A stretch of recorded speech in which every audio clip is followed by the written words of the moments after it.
ஹரே கிருஷ்ணா. ஹரே கிருஷ்ணா. ஸ்ரீமத் பாகவதம் வகுப்பிற்கு வந்திருக்கும் அனைத்து பக்தர்களையும் வருக வருக வரவேற்கிறோம். இனிய வரவேற்புகள், பணிவான நமஸ்காரங்கள். ஹரே கிருஷ்ணா. பிரார்த்தனை. நம ஓம் விஷ்ணு பதாய கிருஷ்ண பிரசாய பூதலே ஸ்ரீமதே பக்தி வேதாந்த சுவாமி इति नामिने नामस्ते सारस्वती देवे गौरवाणी प्रचारिणे निर्विशेष शून्यवादी पाश्चात्य देशतारिणे जय श्री कृष्ण चैतन्य प्रभु नित्यानंद श्री अद्वैत गदाधर श्रीवासादि गौरा भक्त वृंदा हरे कृष्णा कृष्णा कृष्णा हरे हरे हरे राम राम राम हरे हरे हरे कृष्णा कृष्णा कृष्णा हरे हरे हरे राम राम राम हरे हरे कृष्णा कृष्णा कृष्णा हरे हरे हरे राम राम राम हरे हरे हरे कृष्णा कृष्णा कृष्ण कृष्ण हरे हरे हरे रामा हरे रामा राम राम हरे हरे ओम ज्ञानतिमिरान्धस्य ज्ञानाञ्जन शलाकया चक्षुरुन्मीलितं येन तस्मै श्रीगुरवे नमः। मुखं करोति वाचालं पङ्गुं लङ्घयते गिरिभ्यः कृपातमकं वन्दे श्रीगुरुं दीनतारिणं परमानन्दमाधवं श्रीचैतन्य ईश्वरम्। ओम नमो भगवते वासुदेवाय। ओम नमो भगवते वासुदेवाय। ओम नमो भगवते वासुदेवाय। नारायणं नमस्कृत्य नरं चैव नरोत्तमं देवीं सरस्वतीं व्यासं ततो जयमुदीरयेत्। नष्टप्रायेषु अभद्रेषु नित्यं भागवत सेवया। பாகவத பயணம் நன்கு தொடர குரு மற்றும் கௌரங்கரை பிரார்த்திக்கிறேன். நம ஓம் விஷ்ணு பாதாய கிருஷ்ண பிரசனம் புத்திரேஷமதே சேபதாக சுவாமி நிதி நாம ஆச்சாரிய பதா நேதா கிருபா பிதாய் கௌரகத தாமதாய் அகர கிராமத்தாரி. ஹரே கிருஷ்ணா. ஹரே கிருஷ்ணா. பாகவத பிரார்த்தனை ஆரம்பிக்கிறேன். ஒரே நிமிஷம்.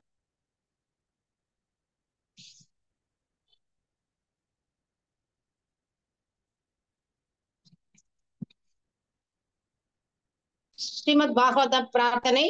சர்வசாஸ்திராபி பீயூஷா சர்வ வேதைக சத்பலா சர்வ சித்தாந்த ரத்னாத்யா ஸ்ரீ सर्वलोकैकदृक्पृता सर्वभागवत प्राण श्रीमद्भागवत प्रभु कलिद्वन्दोदितादित्य श्रीकृष्ण परिवर्तिता परमानंद पादाय प्रेम वर्षि अक्षराय ते सर्वदा सर्वसेव्याय श्रीकृष्णाय नमोस्तु मे मतेक बन्धो मत्सङ्गिन् मद्गुणो मन्महादन मन्निस्तारक मद्भाग्य मदानन्दा नमोस्तु दे असाधु साधु तथायिन् अधिनो चाता करा गाना मुंचका दिन्माम प्रेमना हृत्कंदयो स्फुरः.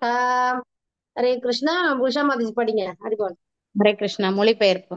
ஓ எல்லா வேத இலக்கியங்களில் இருந்தும் கடைந்தெடுக்கப்பட்ட அமிர்தமே, வேதங்களின் மிக முக்கியமான ஆன்மீக பழமே மற்றும் எல்லா தத்துவங்களின் முடிவுகளான ஆபரணங்களை கொண்டவரே, உலக மக்களுக்கு ஆன்மீக பார்வையை கொடுப்பவர் மற்றும் வைஷ்ணவர்களின் உயிர் மூச்சாக விளங்குபவரே, பகவானே, நீர் கலியுகத்தின் இருளை போக்குவதற்காக உதித்த சூரியன்.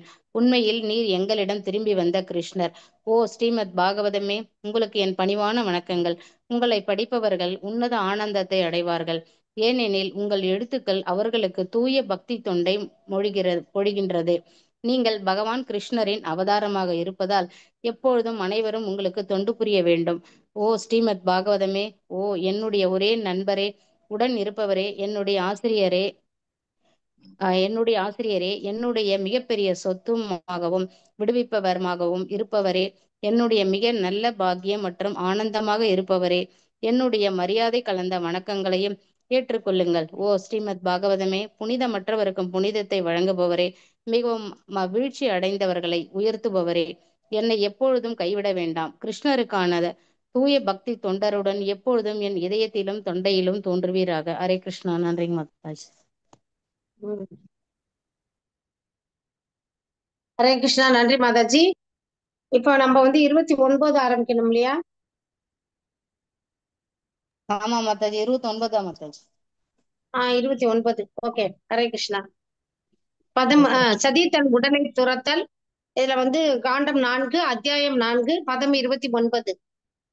அக அநாத்மியம் மகத் அசயா பசியதே பிரஜாபதேர்யஸ்ய சராசரம் பிரஜாகா ஜகாவசுன்யத் விமாதாத்மஜா சதி மனஸ்வினி மானம் அபீக்ஷ்ணம் அர்ஹதி. படிங்க. யாரோ மாத்தி மாத்தி படிங்க. மொழிபெயர்ப்பு. மொழிபெயர்ப்பு தந்தை படிங்க பிரபுஜி. பிரஜாபதியாகவும் அனைத்து உயிர்களின் பாதுகாவலனாகவும் இருந்த தக்ஷன் கற்புக்கரசியும் உயர்ந்த ஆன்மாவாகவும் விளங்கிய தன் மகளான சதியிடம் அவமரியாதையாக நடந்து கொண்டது வியத்தற்குரியதே. தனது தந்தை தன்னை புறக்கணித்ததின் காரணமாகவே அவள் தனது உடலை துறந்தாள். மொழிபெயர்ப்பு. அனாத்மியம் என்னும் சொல் குறிக்கத்தக்கது.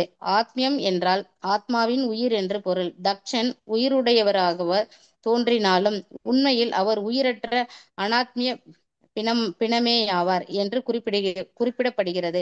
இல்லை என்றால் தனது சொந்த மகளான சதியை எவ்வாறு அவரால் புறக்கணிக்க முடியும்? அனைத்து உயிர்களையும் காப்பதும் அவற்றிற்கு வேண்டிய வசதிகளை செய்து கொடுப்பதும் தக்ஷனின் கடமையாகும். ஏனெனில் அவர் பிரஜாபதியாக விளங்கியவர். அதாவது அனைத்து உயிர்களின் ஆளுநராக தக்ஷன் இருந்தார். கற்பிற்சிறந்த மகாத்மாவாக விளங்கிய சதிக்கு உயரிய மரியாதையினை கொடுக்க வேண்டிய தக்ஷன் எவ்வாறு அவளை புறக்கணிக்கலாம்? தனது தந்தையான தட்சனின் புறக்கணிப்பினால் சதி மரணமடைந்து இப்பிரபஞ்சத்தில் உள்ள அனைத்து தேவர்களையும் வியப்பில் ஆழ்த்தியது. ஹரே கிருஷ்ணா. நன்றி மாதாஜி. ஹரே கிருஷ்ணா. போன முறை என்ன பார்த்தோம்? கடைசி என்ன பாயிண்ட், முக்கியமான பாயிண்ட் பார்த்து சொல்லுங்க.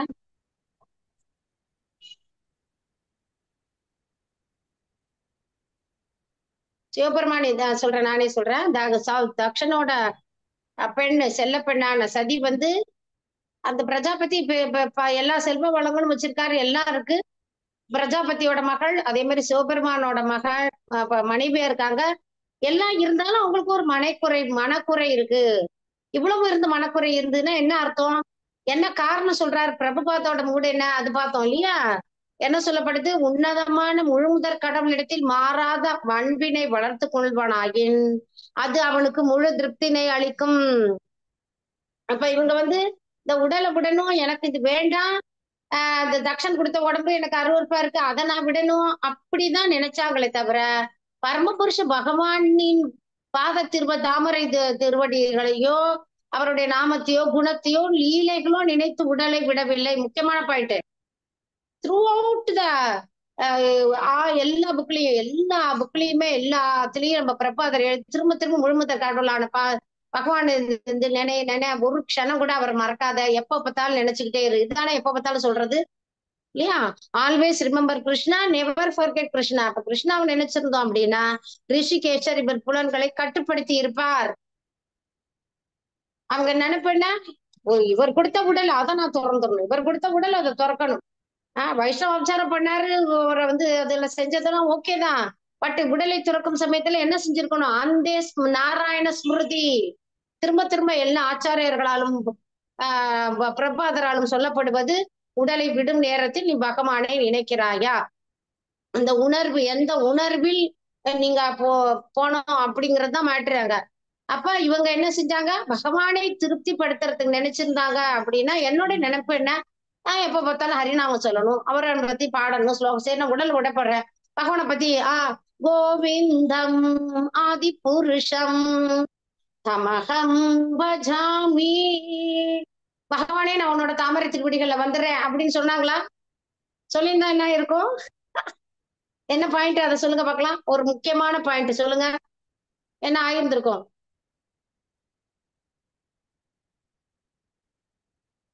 யார் ரெடி? ட்ரை பண்ணுங்க, தவறா இருந்தாலும் பரவாயில்ல, யோசிக்க பண்ணியிருந்தா தானே அவங்க செய்யறோம். வந்து அடுத்து அவங்க வந்து பகவானோட நித்திய லீலைக்கு போயிருப்பாங்க. அடுத்த பிறவி எடுத்திருக்க மாட்டாங்கல்ல Mataji. Excellent answer, excellent answer, very நைஸா.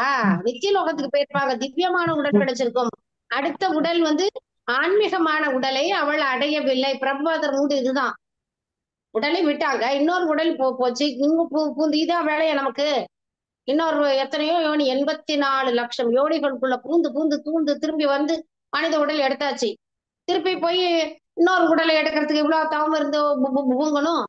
அதுதான் பிரபாதர் சொல்றாரு. Very nice Mataji, nice understanding, thank you so much Mataji. ஒரு உன்னதமான முழுமுதற் கடவுளிலிருந்து மாறாத அன்பை வளர்த்துக் கொள்வானாய். நீ மாறாத அன்பு இருந்துச்சுன்னு என்ன ஆகும்? சரி, நான் வந்து நித்திய சேவகன், சரி நீ போய் மரியாதை கொடுக்கலன்னா எனக்கு என்ன ஆக போகுது? நான் ஏன் உன்னை திருத்தணும்? நான் திருந்திக்கிறேன். பகவான் என்ன சொல்ற, நீ என்ன இத்தனை நாள் மறந்துட்ட. அதுதான் நீ உடல் எடுத்திருக்க, என்ன ஞாபகம் வச்சுதான் நீ உடல் எடுக்க வேண்டியல, அதான சொல்றாரு. அப்ப நான் நினைச்சிருந்தேன்னா எனக்கு இது வந்து பெரிய பிரச்சனையாவே தெரிஞ்சிருக்காது. ஆனா வைஷ்ணவனை வந்து நிந்திச்சாங்க அப்படின்னா அதை நம்ம பொறுத்துக்கிட்டு இருக்க கூடாதுங்கிறது கரெக்ட் தான். ஆனா அது சரி, அது பண்ணிட்டாரு, இவருக்கு நல்ல புத்தி வரணும்னு பிரார்த்தனை பண்ணியிருக்கலாம். இவங்க கோவிந்தனை போய் பிரார்த்தனை பண்ணி சாண்டிங் பண்ணி இருந்திருக்கலாம், ஹரிநாமம் சொல்லியிருக்கலாம், வேற சேவை செஞ்சிருக்கலாம். அப்போ உடல் கிடைச்சிருக்கும். மீண்டும் உடலை எடுக்க வேண்டிய அவசியம் இல்லாமல் போயிருக்கும். இதுதான் பிரபுபாதரோட மூடு. நம் பிரபாதர் என்ன சொல்ல வர்றாரு அப்படின்னு நம்ம தெரிஞ்சுக்கிட்டோம் அப்படின்னா வாழ்நாள இனிமையா இருக்கும். ஒவ்வொரு க்ஷணமும் நம்ம வந்து அப்படியேதான் இனிமையா இருப்போம். அததான் இங்க வந்து இப்போ கத்துக் கொடுக்குறாங்க. ஏன் இவ்வளவு நாள் கொஞ்சம் கொஞ்சமா கொஞ்சம் கொஞ்சமா கொஞ்சம் கொஞ்சமா கொண்டு போய் உடலை திருக்குறாங்க? எதனாலன்னு ஏன் கொண்டு போறாங்க? அட, அவன் சண்டை போட்டான், வீட்டுக்கு போனா, கோச்சிக்கிட்டா, உடலை திறந்துட்டா, அப்படியே பொருளுரை எழுதினாங்க. அப்படி கொண்டு போய் இவங்க உடலை எடுத்தாங்க. ஆனால் ஆன்மீக உடலை அடையவில்லை. நம்மளுடைய வாழ்நாளின் இலக்கு என்ன?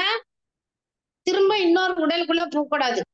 அப்படியே போனாலும் ஆச்சாரிய பெருமக்கள் சொல்றாருன்னா, புழுவாய் பிறக்கினும் புண்ணியா, உன்னுடைய பக்தியான குடும்பத்துல நான் பிறக்க விரும்புறேன். பக்தி வினோத டாக்டர் எழுதுறாரு.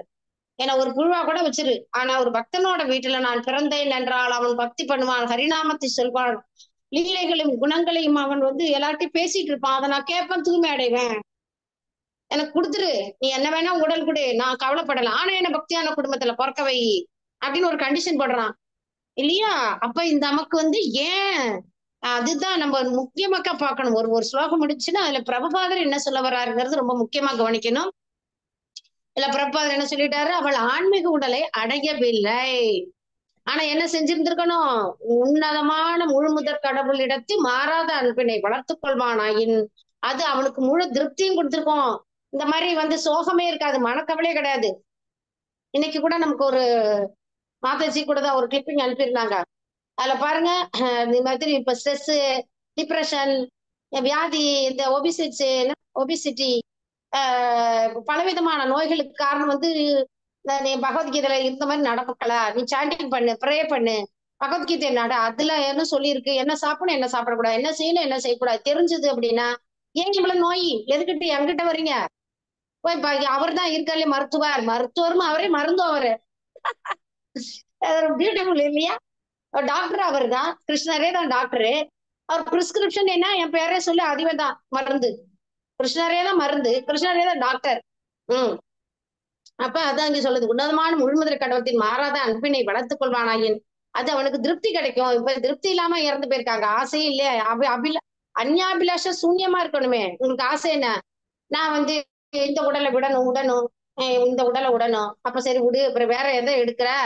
வேற சாதாரணமான உடலை எடுத்துட்டார்கள், ஆன்மீக உடலை அல்ல. முக்கியமான பாயிண்ட். இதை தவிர அவன் பௌதிக உலகில் வேறு எங்குமோ திருப்தி அளிப்பதற்கான வாய்ப்பே கிடையாது. முழுமுதற் கடவுளுக்கு திருப்தி செஞ்சு சேவை செய்தால் மட்டுமே திருப்தி கிடைக்கும். அப்ப திருப்தி அடைஞ்சாதான் என்ன பண்ணுவாங்க? அடுத்தவங்களை குறை கூறாமல் இருப்பாங்க. தான் அளவுக்கு சரி, நான் வந்து பகவானை மறந்துட்டு அதனால இதெல்லாம் நடக்குது, நான் பகவானை நினைக்கணும், எல்லாம் நல்லா ஸ்மூத் ஆயிடும். அப்புறம் அவர் ஆல் இந்த hands of Krishna. So he'll be happy and சாட்டிஸ்ஃபைடா இருப்பாங்க. கண்டென்ட் லைஃப்னு சொல்லுவாங்க, திருப்தியா இருப்பாங்க, என்ன கிடைக்குதோ அதை வச்சு வாழ்வாங்க. அதுதான் இங்க சொல்லப்படுது. அப்ப 29 பார்க்கலாம். பிரஜாபதியாகும் அனைத்து உயிர்களின் பாதகாவலனாகவும் இருந்து தக்ஷன் கற்புக்கரசன் உயர்ந்த ஆன்மாவாக விளங்கிய தன் மகளான சதியிடம் அவமரியாதையாக நடந்து கொண்டது வியப்புக்குரியது. ரொம்ப வியப்பா இருக்கு. இவங்களுக்கு இவ்வளவு பெரிய நல்ல ஒரு உத்தமமான பெண்ணிட்ட போய் இப்படி பண்ணிட்டாங்களே. தனது தந்தை தன்னை புறக்கணித்ததன் காரணமாக அவள் தனது உடலை துறந்தாள்.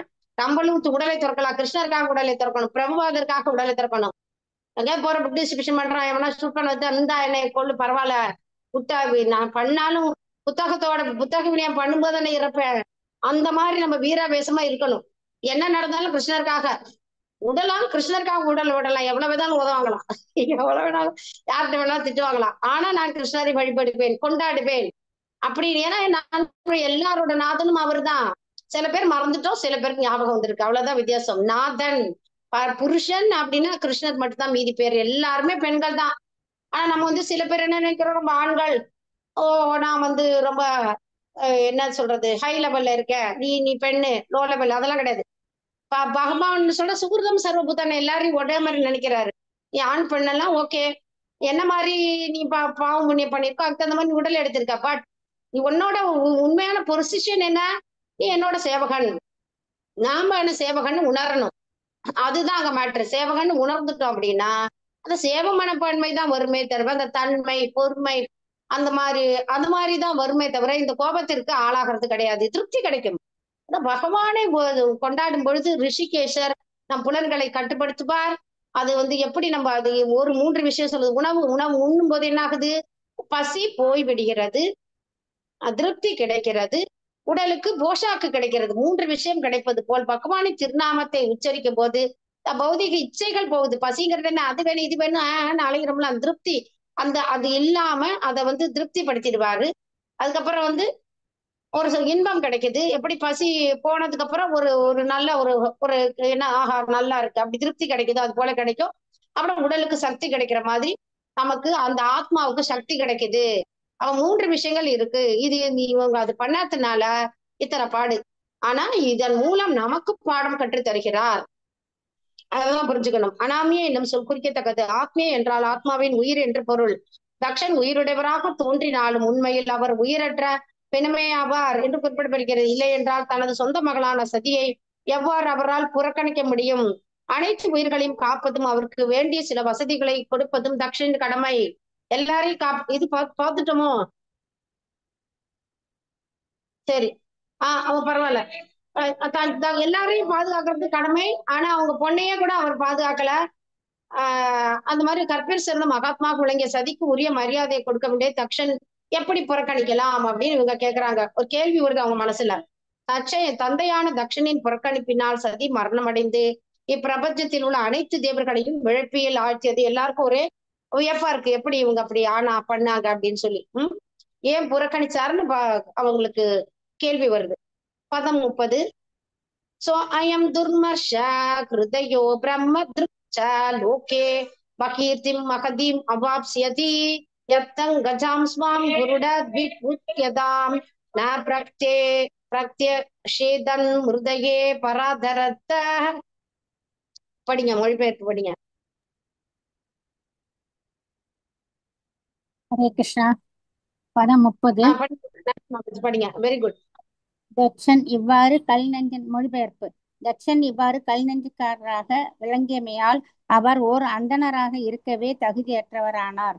மேலும் தனது மகளிடம் குற்றமிழைத்ததினாலும் அவளை மரணத்தின் நின்று காப்பாற்றாமையினாலும் முழுமுதற் கடவுளிடம் காழ்ப்புணர்ச்சி கொண்டிருந்தமையாலும் தட்சன் உலகம் முழுவதும் பெரும் பழியினை தேடிக்கொண்டார். பொருளுரை. தட்சன் இங்கே கல் நெஞ்சுக்காரர் என்றும் அந்தணராக இருப்பதற்கு தகுதியற்றவர் என்றும் குறிப்பிடப்படுகிறார். பிரம்ம திருக் என்னும் வார்த்தைக்கு சிலர் பிரம்மபந்து, அதாவது அந்தணரின் நண்பன் என்று பொருளாகும் என்று விளக்கமளிக்கின்றனர். அந்தணராக பிறந்திருந்தும் அந்தணருக்குரிய தகுதி இல்லாவிடில் அவன் பிரம்மபந்து என்று அழைக்கப்படுவான். பொதுவாகவே அந்தணரின் மென்மையான மனமும் எதையும் பொறுத்து கொள்ளக்கூடியவர்களாக இருப்பார்கள். ஏனென்றால் அவர்கள் புலன்களையும் மனதையும் அடக்கியாளும் சக்தி பெற்றவர்கள். தட்சனோ எதையும் பொறுத்து கொள்ளக்கூடியவர் அல்லர். தனது மருமகனான சிவபெருமான் எழுந்து நின்று தனக்கு மரியாதை தரவில்லை என்ற ஒரே காரணத்திற்காக தட்சன் ஆத்திரமுற்றதோடு தனது மகள் மரணத்தை கூட தடுக்காது பார்த்து கொண்டிருந்தார் என்றால் அவரது மனம் கல்லை விட எத்தனை கடுமையானதாக இருந்திருக்க வேண்டும். தனது தந்தைக்கும் கணவனுக்கும் இடையில் உள்ள கருத்து வேறுபாட்டினை நீக்க வேண்டும் என்பதற்காகவே சதி அழைப்பில்லாதிருந்தும் கூட தன் தந்தையின் வீட்டிற்கு வந்தபோது தட்சன் நடந்தவற்றை மறந்து நன்முறையில் அவளை வரவேற்றிருந்திருக்கலாம். ஆனால் தட்சன் கொடிய கல் நெஞ்சக்காரர் ஆதலினால் அவர் ஆரியன் அல்லது அந்தணர் என்று அழைப்பதற்கு தகுதி இல்லாதவராகிறார். அவருக்கு ஏற்பட்ட இழுக்கு இன்று வரை தொடர்கிறது. தட்சன் என்றால் தேர்ந்தவர் என்பதாகும். நூற்றுக்கணக்கான ஆயிரக்கணக்கான மக்களை பெற்றெடுக்கும் ஆற்றல் வாய்ந்தவர் ஆதலினால் அவருக்கு இப்பெயர் வழங்கப்பட்டது. உடலுறவில் அதிக நாட்டமுடையோரும் லோகாயுதவாதிகளும் ஆகவே இருப்பர். ஏனெனில் தனது பெருமைக்கு சிறிது களங்கம் ஏற்பட்டாலும் தாம் ஈண்டெடுத்த குழந்தைகளின் மரணத்தை கூட அவர்கள் தாங்கிக் கொள்வர். ஹரே கிருஷ்ணா. ஹரே கிருஷ்ணா. பிரணாம்ஸ் மகஜி. நன்றி மகஜி. இங்க தக்ஷன் வந்து இது மாதிரி கல் நெஞ்சக்காரராக இருக்கிறதுனால அவர் வந்து ஒரு அந்தணரா இருக்க வேண்டிய தகுதி இல்லை. அந்தணர் அப்படின்னா மனம் விலகி இருக்கும். ஜீவேர ஜீவ தயா அப்படின்னு சொன்னாலே ஜீவன் மேல தயை வரும். அப்ப மேலும் தனது மகளிடம் குற்றமளித்ததுனாலும் அவளை மரணத்திலிருந்து காப்பாற்றத்தினாலும் முழுமுதற கடன் காழ்ப்புணர்ச்சி கொண்டமையினாலும் தக்கன் உலகம் முழுவதும் பெரும் பழியினை தேர்ந்து கொண்டார். எல்லாருமே வெறுக்க ஆரம்பிச்சிருவாங்க இல்லையா? இவ்வளவு பெரிய சிவபெருமானோட மனைவி, அவ்வளோ சிறந்த வைஷ்ணவி, அவளுக்கு இந்த மாதிரி நடக்குதே, இது மாதிரி பண்றாரே அப்படின்னு சொல்லி எல்லாருக்குமே உலகம் முழுவதும் பெரிய பழி வந்துட்டு அவருக்கு அப்படின்னு சொல்லப்படுது. தன் மகள்கிட்டயே குற்றம் அழிச்சிட்டாங்க, மரணத்திலிருந்து காப்பாற்றாம இருக்காங்க இல்லையா? பிரஜாபதினா என்ன ஆகணும்? எல்லாரையும் காப்பாற்ற வேண்டிய கடமை அவருக்கு இருக்கு. சரி, எல்லாரையும் காப்பாற்றலைனாலும் ஒரு குடும்ப உறுப்பினரா தன் மகளையும் காப்பாற்றணும், அதுவும் செய்யல. இங்க என்ன சொல்லப்படுது? கல் நெஞ்சக்காரராக என்றும் அப்புறம் அவர் இருக்காரு, அதனால அந்தணரா இருப்பதற்கு தகுதியற்றவர் அப்படின்னு சொல்லப்படுது. இப்ப அந்தணர் அப்படின்னா மென்மையான மனம் படைத்தவராக இருக்கணும், அந்த குவாலிட்டியை வளர்த்தவங்களா இருக்கணும். சும்மா பேருக்கு மட்டும் அந்தணன் அப்படின்னு சொன்னா பத்தாது. பிரம்மத்திற்கு என்னும் வார்த்தை சிலருக்கு பிரம்ம பந்து, அதாவது அந்தனின் நண்பன் என்று பொருளாகும் என்று விளக்கம் அளிக்கிறார். அந்தனராக பிறந்திருந்தும் அந்தனருக்குரிய தகுதி இல்லாவிடில் பிரம்ம பந்து. இது நம்ம பார்த்தோம். பிரம்ம பந்து யார் பார்த்தோம்? நம்ம இதுக்கு போன வாட்டி படிச்சுட்டோமே, பரவாயில்ல. நம்ம திருப்பியும் பார்த்தோம். அஸ்வத்தாமன் பார்த்தோம் இல்லையா? அவர் பிரம்மபந்து அந்தனரோட பையனாக இருந்தா கூட அந்தன குவாலிட்டியை வளர்க்கல, அதனால பிரம்ம பந்துன்னு பார்த்தோம். அப்ப பொதுவாகவே அந்தணர்கள் மென்மையான மனம், எதை பொறுத்து கொள்ளக்கூடியவர்களாக இருப்பார்கள். மனமும் மென்மையா இருக்கும். மாதிரி பிரச்சனை எல்லாம் வந்துச்சுன்னா, பிரகலாதன் எப்படி இருந்தான்? அந்த என்ன ரகலம் நடந்துச்சுனாலும் அவர் வந்து எதிர்த்தே பேசல. மேல யானை மேல காலை வச்சு கழுத்துல வச்சு மிதிக்க வைக்கிறது, மலையில இருந்து தூக்கி போட்டாரு, நெருப்புல குத்திக்கு போட்டாரு. நேத்து பாக்குற ஒரு பெரிய பெரும்பு எடுத்து அடிக்க வர்றாங்களாம். அந்த குழந்தை பாத்தீங்கன்னா 5 வயசு குழந்தை, சாஃப்டா மெதுன்னு இருக்கும். அதை போய் இந்த பாடு. அப்புறம் விஷத்தை கொடுக்கறது, இப்படி எல்லாம் பண்ணா கூட என்ன செஞ்சாரு? அவர் எதுவுமே ஏத்து பேசல. தன் அப்பாவிற்கு உரிய மரியாதையை கொடுத்தார். நான் என்னுடைய தலைவன் கிருஷ்ணர் தானப்பா, ஆனால் உங்களுக்குரிய மரியாதையை நான் தருவேன் அப்படிம்பாரு. காலையில எழுந்து வந்தா வணக்கம் அப்பாம்பாரு. இல்லையா? அதனால பொறுத்து கொள்ளக்கூடியவர்களாக இருப்பாங்க. ஏன்னா அவங்க புலன்களையும் மனதையும் அடக்கியாலும் சக்தி பெற்றவர்கள். மனம் வந்து அடங்கிட்டுன்னா புலன்கள் தானாகவே அடங்கும். இப்ப மனத்துக்கு தான் அவங்க கட்டளையிடுவாங்க, ஹரிநாமம் சொல்லிட்டே இருப்பாங்க மனசுல.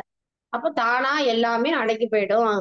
அது ஹரிதாஸ் தாக்கூர் அதான் செஞ்சாரு இல்லையா? ஹரிநாமம் சொல்லிட்டே இருந்தாரு. 22 மார்க்கெட் பிளேஸ்ல அவங்க எல்லாம் அடிட்டு போட்டு அடிப்பாங்க. ஹரிநாமம் சொல்லிட்டே இருப்பாரு. இன்னும் சக்கரத்தை வந்து ஏன் விடாதீங்க, இவங்கள அறிவையில செய்யறாங்க, இவங்களை நம்ம காப்பாத்தலைன்னா வேற யார் காப்பாற்றுவா? அப்ப சக்கரம் வந்து ஜெடி சக்கரத்தை அப்படின்னு சொல்லி போனா சக்கரம் போவே மாட்டேங்குது. என்ன போல ஓ ஹரிதாசா, நீங்கள் வந்து பிரார்த்தனை பண்ணுகிறீர்களா அந்த சக்கரத்தை யார் மேலும் ஏவக்கூடாதுன்னு, அதனால சக்கரம் கூட போகலையே அப்படின்னு சொல்லி பகவான் வந்து ஆச்சரியப்படுறாரு.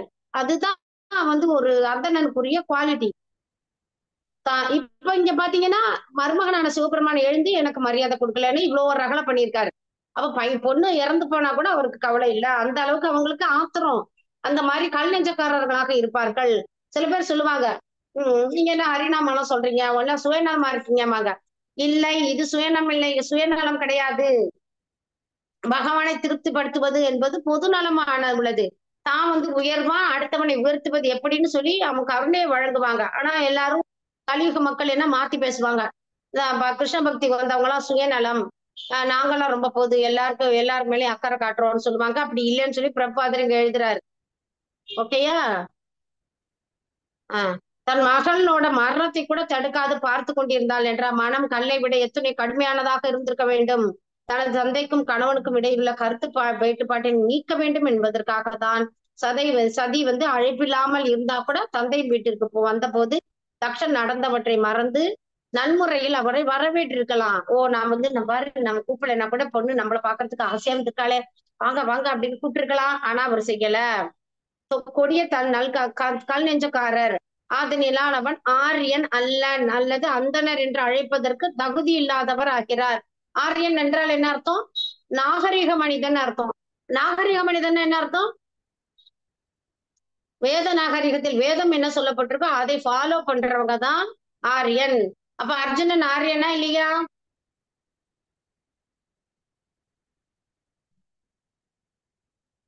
ஆரியன் தான் மாதாஜி. ஆரியன் தான். அப்ப அவன் வேத நாகரிகத்துப்படி இப்ப இருந்தான். அவன் வந்து நான் உங்களை எல்லாம் ஏன் கொல்லுவேன் அப்படின்னா என்ன அர்த்தம் அப்படின்னா, அவனுடைய மென்மையான மனதுனால அவன் இந்த கொல்லறதுக்கு அச்சப்படுறான்.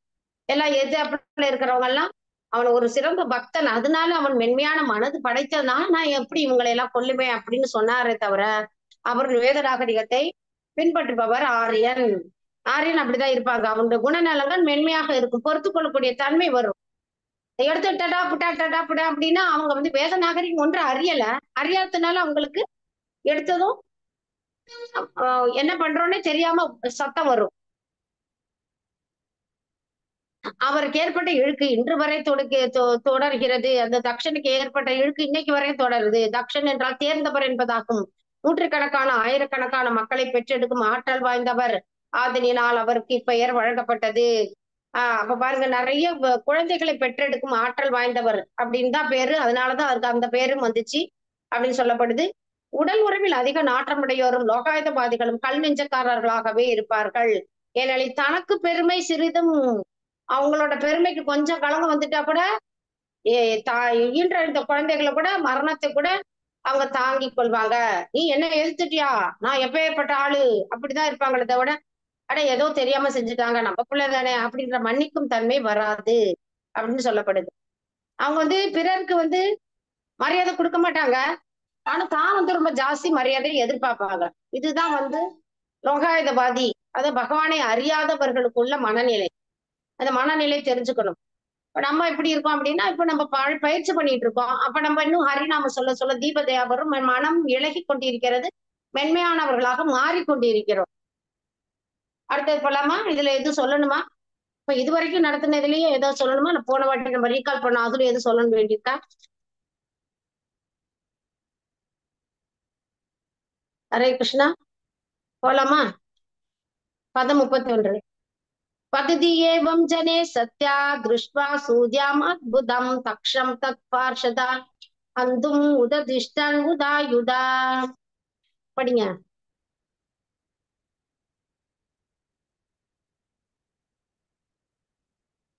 குஷாமதிச்சி நீங்களே படிங்கப்பா. மாதாஜி, நம்ம ஒரு ஸ்லோகம் பிடிச்சோம் அப்படின்னா அடுத்தது படிக்கிறதுக்கு யாரும் ரெடியா இருங்கப்பா ப்ளீஸ், டைம் வேஸ்ட் பண்ண வேண்டாம். இதுவா பாதி கட் ஆயிடும், கட் பண்ணோம்னா திருப்பி உள்ள வாங்க. ஹரே கிருஷ்ணா.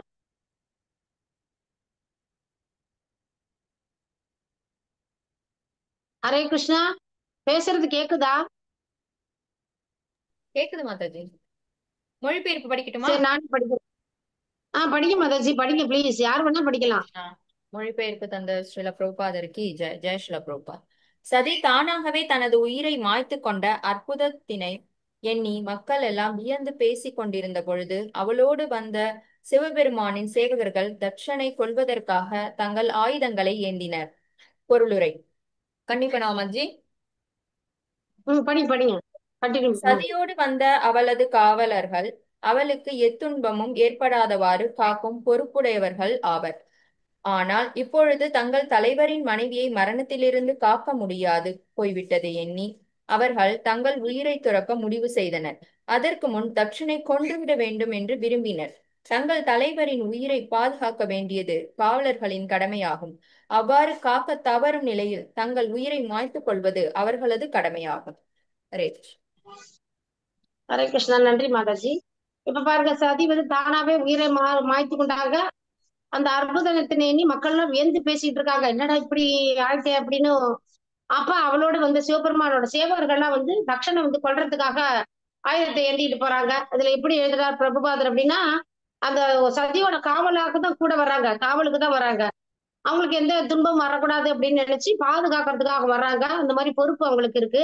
ஆனா இப்ப வந்து தங்களோட தலைவர்களின் மனைவியை வந்து மரணத்தினால காக்க முடியல. ஆனா அது வந்து நினைச்சு அவங்க வந்து சரி நம்மளும் வந்து உயிரை துறந்துடலாம் அப்படின்னு நினைக்கிறாங்க.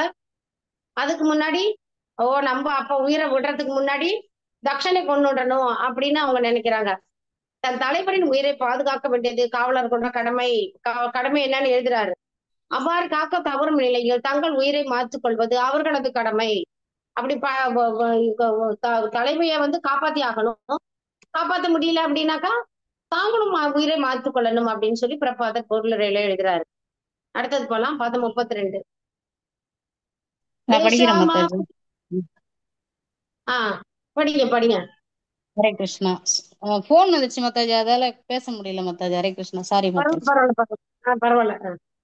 தேஷாம் ஆபதாதம் வேகம் நிசாம்ய பகவான் பிருகு யஜ்ஞாக்ஞனேன யக்ஞுஷா தக்ஷிணாக்னௌ ஜிகர்வகஹ. மொழிபெயர்ப்பு தந்த ஸ்ரீல பிரபுபாதக்கு ஜெய்.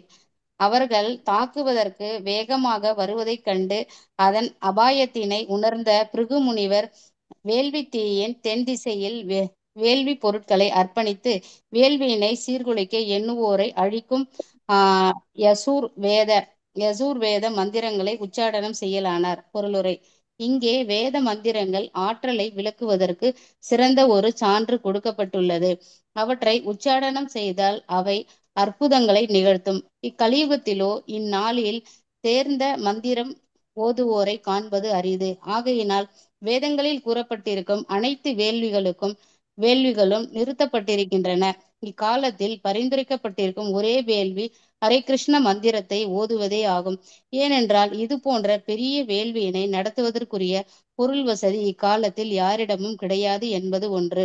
அடுத்து வேத மந்திரங்களை முறையுடன் ஓதும் அந்தணர்கள் கிடைப்பதோ அரிதினும் அரிதாகும். ஹரே கிருஷ்ணா. ஹரே கிருஷ்ணா. நன்றி மாதாஜி. இப்ப பாருங்க, அவர்கள் தாக்குவதற்கு வேகமா வர்றதை பார்த்துட்டு அந்த அபாயத்தினை உணர்றாங்க. அப்ப பிருகு முனிவர் வேள்வி தீவின் தென் திசையில வேள்வி பொருள் எல்லாம் அர்ப்பணித்து வேள்வினை சீர்குலைக்க எண்ணுவோரை அழிக்கும் யஜுர்வேக மந்திரத்தை உச்சாடனம் செய்ய ஆரம்பிக்கிறார். ஏன்னா அது அந்த யாகம் எல்லாம் நடந்துகிட்டு இருக்கு இல்லையா? இப்ப அந்த சிச்சுவேஷன் பாருங்க, யாகம் நடந்துட்டு இருக்கு, இவ்வளவு ரகலம் நடக்குது. அப்ப இந்த இடத்துல என்ன சொல்றாங்க? இந்த வேத மந்திரத்தின் ஆற்றலை விளக்குவதற்கு சிறந்த ஒரு சான்று சொல்லப்பட்டிருக்கு.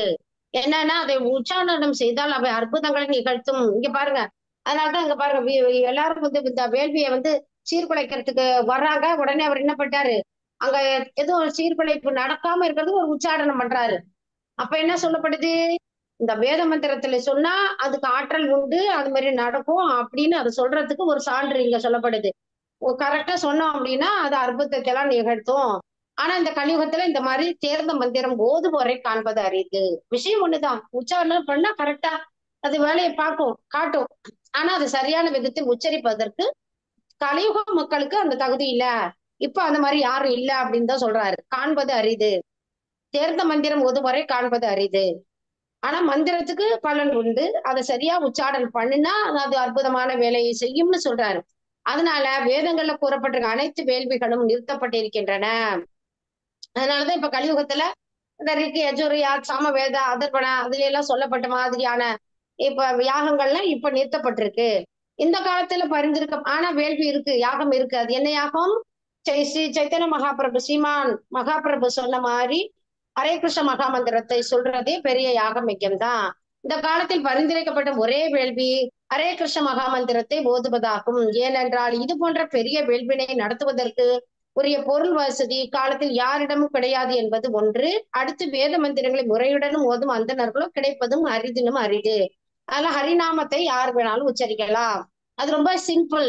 ஏன்னா கலிமுக மக்களுக்கு தகுந்த மாதிரி பகவான் டிசைட் பண்ணி கொடுத்துருக்காரு இல்லையா? இப்ப பாருங்க, நல்ல ஸ்கூலே இருக்கு, நல்லா படிக்கிற பிள்ளைங்களுக்கு பெரிய பெரிய கொஸ்டினா கொடுத்து இதை படி இது செய்ய இதெல்லாம் பண்ணு இப்படிமாங்க. ஒண்ணும் பண்ண முடியாத கூப்பிட்டு வச்சு என்ன செய்வந்தா இந்த மேட்ச் தான் போல இங்க எழுதி இதுக்கு இதை இப்படி கோடு புடி இது இப்படி பண்ணு, இந்த ஃபில்அப் பண்ணு, அங்கங்க ஒரு மார்க் வாங்கி நீ 35 வாங்கி அடுத்த கிளாஸ் 1 இயர் வேஸ்ட் ஆகும். அம்மா அப்பா எவ்வளவு பணம் கட்டி படிக்க வைக்கிறாங்க அப்படி சொல்றாங்களா இல்லையா? அது போல பகவான் வந்து நம் மீது அன்பு கொண்டு கலிமுக்கள் வந்து பெரிய உயர்தர ஞானத்தோட எல்லாம் இருக்க மாட்டாங்க. உங்களுக்கு தபஸ் எல்லாம் பண்ண முடியாது, உச்சாரணம் சரியா வராது. அப்ப எல்லாருமே இந்த மக்க பிள்ளைங்க தான். யாருமே ரொம்ப அப்படி இன்டெலிஜென்ட் குழந்தைங்க இன்னும் சுமார் நல்லா சுமாரா படிக்கிறாங்க ரொம்ப மோசம் அப்படி கிடையாது, எல்லாமே மோசம்தான். கலியுகத்துல மந்தாக சுமந்த மந்தே மந்த பாக்கியாகி உபத்திருதாக, அதிர்ஷ்டமற்றவர்களாக இருப்பாங்க, மந்த புத்தி உடையவர்களாக இருப்பாங்க, சரியா புரிஞ்சுக்க வராது, இப்படிதான் சொல்லப்பட்டிருக்கு. அதனால அவங்களுக்கு தகுந்த மாதிரி பகவானே இந்த நாமத்திலேயே he invest all the Sakthi's இந்த நாம் நாம் அகாரி பகுத்தா நிஜ சர்வ சக்தி நிறைய நாமத்தை சொல்லியிருக்காரு, அதுல எல்லா சக்தியும் அடக்கி நமக்கு கேப்சுலா கொடுத்திருக்காரு. அந்த மாத்திரையை நம்ம முழுகினால போதும். என்ன மாத்திரை? ஹரே கிருஷ்ண ஹரே கிருஷ்ண கிருஷ்ண கிருஷ்ண ஹரே ஹரே ஹரே ராம ஹரே ராம ராம ராம ஹரே ஹரே. இதுவே பெரிய யஜ்யம் பண்றதுக்கு சமமானதுதான்.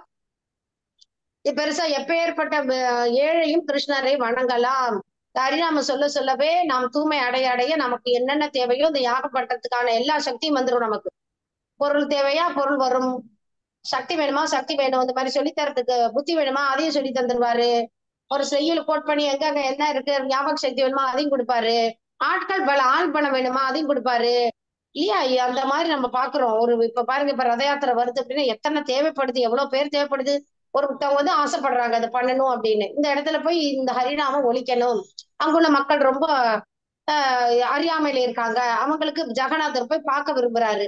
உடனே எல்லா அரேஞ்ச்மெண்ட், ஒருத்தவங்க பிரசாதத்துக்கு ரெடி பண்றாங்க, ஒரு தேர் ரெடி பண்றாங்க, ஒருத்தவங்க வந்து அப்படி ஒவ்வொருத்தரும் ஒவ்வொன்று என்னென்ன சேவைகள் இருக்கோ அவங்க வேணா பாருங்க, இந்த மாதிரி நடக்குதுன்னு தெரியப்படுத்துறதுக்கு ஒருத்தர் வேணுமே, நோட்டீஸே கொண்டு கொடுக்கணும். அந்த மாதிரி பலவிதமான உடல் உழைப்போ மனம் வந்து புத்திசாலித்தனமோ இல்ல பொருள் செலவோ எதுனாலும் ஆளை பொறுத்து அவன் டைம் டேபிள் போட்டு எல்லாரையும் சேர்த்து வச்சிடறாரு. எதனால? இதுக்கு மெயின் பாயிண்ட் என்ன? அதான் ஹரிநாமம் ஒன்றுதான். எல்லாரும் ஹரிநாமத்தை உச்சரிப்பார்கள். அவரவர்களுக்கு சக்திக்கு ஏற்றவாறு இந்த பெரிய திருவிழாவை ஒன்று சேர்ந்து கொண்டாடுவதற்கா ரெடி பண்ணிடுறாங்க. அப்ப என்ன ஆகுது? பெரிய யக்கம் யாக்கம் பண்ணும் பொழுது எப்படி வந்து பெரிய பெரிய பரகிருஷ்ணன் மகராஜ் யுதிஷ்ட மகராஜ் எல்லாம் காலத்துல எல்லாம் அவங்க வந்து இந்த மாதிரி பக்தி பண்ணாங்க அப்படின்னா நாட்டு முடிய செழிப்பா இருக்குன்னு பார்த்தோம். நாட்டில் நல்ல நேரத்துல மழை பொழியும், தேவைக்கு அதிகமாக தானியங்கள் காய்கள் பழங்கள் வரும், அங்க அதிகமா வரி வசூல் பண்ண மாட்டாங்க, தேவையானது பண்ணுவாங்க, மகிழ்ச்சியாக இருப்பாங்க, திருப்தியா இருந்தாங்க. இதெல்லாம் பாகவதத்துல சொல்லப்படுது. அது போல திருப்தி அப்படி கிடைக்கும், இன்பம் இருக்கும், அமைதி இருக்கும், ஆனந்தம் இருக்கு, ஆரோக்கியம் இருக்கு. நம்ம பிரபாதருடைய இயக்கமே என்ன சொல்லுது? அமைதி, ஆரோக்கியம், ஆனந்தத்திற்கான வழி அப்படின்னு தான் சொல்லுவாரு. சோ 3 விஷயங்கள் இருக்கு. அப்ப நம்ம இத மாதிரி செஞ்சா அப்படின்னா நல்ல இனிமை அப்படின்னு சொல்றாரு. வேற பாயிண்ட் ஆட் பண்ணணுமா? கட் பண்ணா உள்ள வாங்க எல்லாரும், திருப்பி தொடருவோம். ஒரு 10 நிமிஷமாவது தொடரலாம். நான் இப்ப 15 மினிட்ஸ் பார்க்கலாம். மதுசிதா சொல்ல வந்தீங்க? இல்ல ஒண்ணும் இல்லைன்னு சொன்ன மாதிரி தொடரலாம். ஓகே, அடுத்த தேங்க்யூ மதர்ஜி. 10:33. அத்வர்யுனா பூயமானே தேவா உத்வேதுர் ஓஜசா ரிபவோ நாம தபசா சோமம் பிராப்தா சகஸ்ரசக. படிங்க. ஹரே கிருஷ்ணா. பதம் 33 மொழிபெயர்ப்பு. பிருகு முனிவர் வேள்வி தீயில் அர்க்கிய பொருட்களை அர்ப்பணித்தவுடன் அதிலிருந்து என்று அழைக்கப்படும் ஆயிரக்கணக்கான தேவர்கள் தோன்றினர். அவர்கள் அனைவருமே பலம் மிக்கவர்கள். இச்சக்தியினை அவர்கள் திங்கட் கடவுளான சோமனிடமிருந்து பெற்றவர்கள் ஆவார். பொருளுரை.